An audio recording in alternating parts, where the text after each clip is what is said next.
Yeah, so I wanted to make a brief announcement.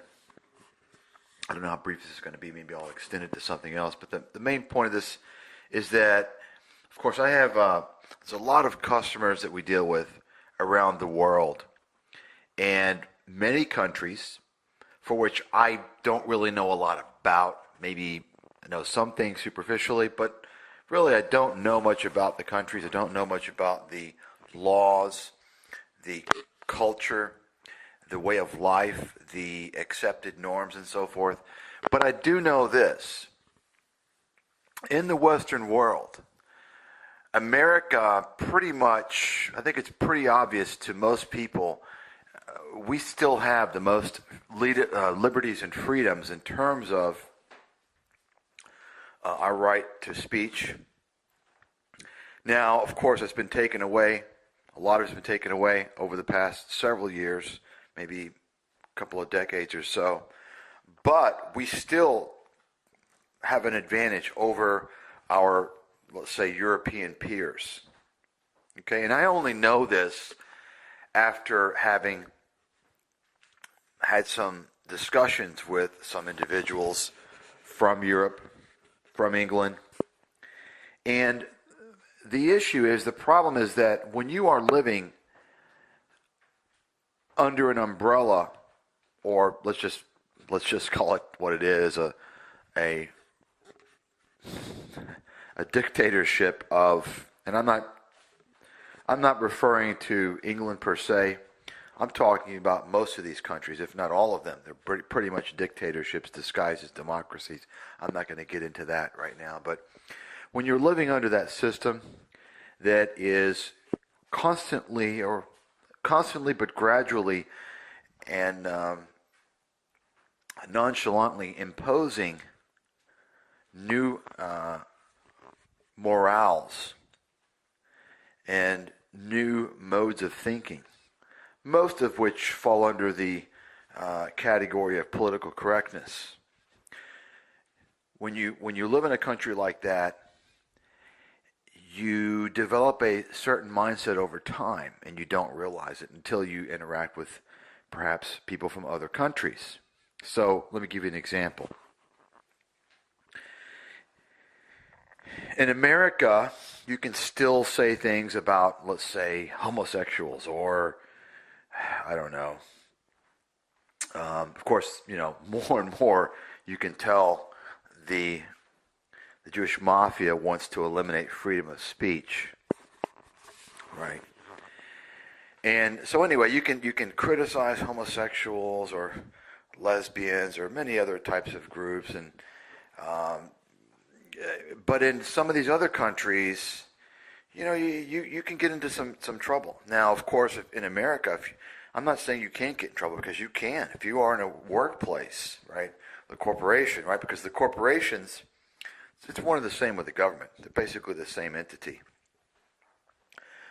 But so anyway, the reason for this whole audio, what I wanted to say is that now, when you listen to me, and in all honesty, in fairness, there are people in America who might get offended, who probably do get offended by some of the things that I'm saying. But this is more so directed to the people in the other nations, other parts of the world, the Western world, Southeast Asia, Latin America. Understand that your norm, what's acceptable to you, has been pretty much carved out for you by your country over time. It's embedded in the school system, it's embedded into the workplace, it's embedded into the media entertainment complex, right? It's embedded into the legal system. So try and remember that, okay? Try and remember that. Try and remember that people are going to have differences in their beliefs and what they choose to say based upon many things, okay? So I just wanted to point that out. And, some of you may want to take a look in the mirror and ask yourself the question, hey, why can't I criticize these types of people, right? Whatever people we're talking about. Or why can't I criticize these things? Why can't I say this, right?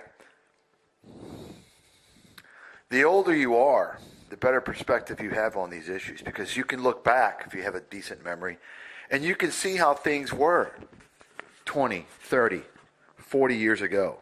Or for those who are even more fortunate to still be alive, 50, 60, 70 years ago, right? It's the younger people who don't really understand what's going on. They don't have that perspective. But as they get older, they'll look back, and then they'll see the change, and then they'll probably ask themselves, what in the hell happened? How could we have allowed things to get to the point of where they are today?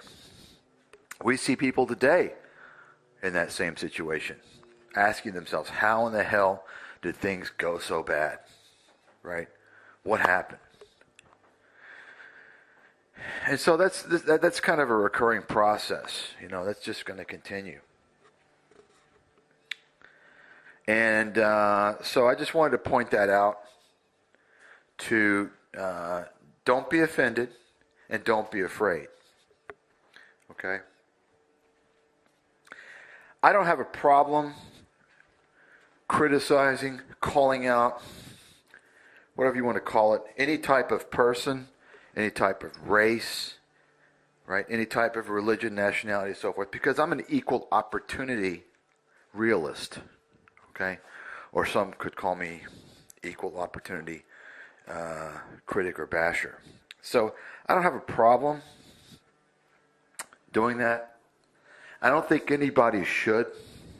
And I also think you should always generalize. Always generalize. Today's world, we're told not to generalize. No, don't generalize. You shouldn't generalize. Well, folks, I don't know how many of you out there have a science background, but I do.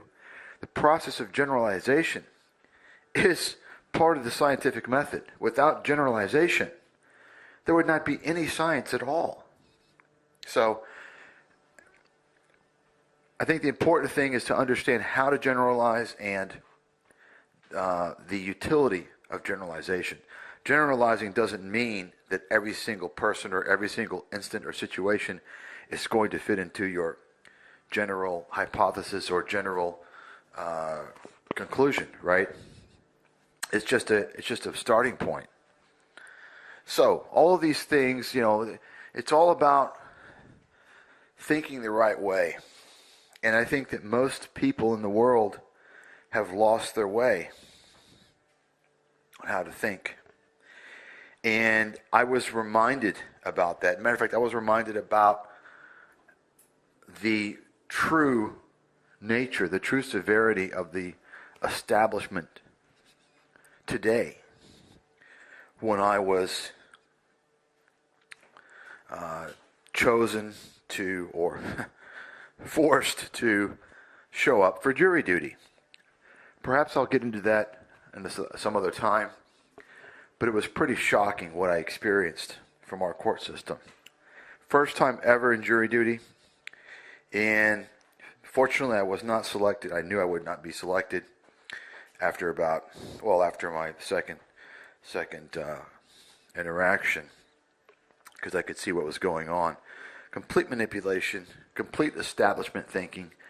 And if I do discuss that, I'm going to also teach you how to not be selected. Because once you understand what that whole process is, maybe some of you already know, because I'm sure many of you have served jury duty many times. I haven't. This is my first time ever. I've escaped all these years because I don't register to vote, because registering is a waste of time. But now apparently some places are also looking at your driver's license records to get to voting. Anyway, so I'll get into that another time. Okay?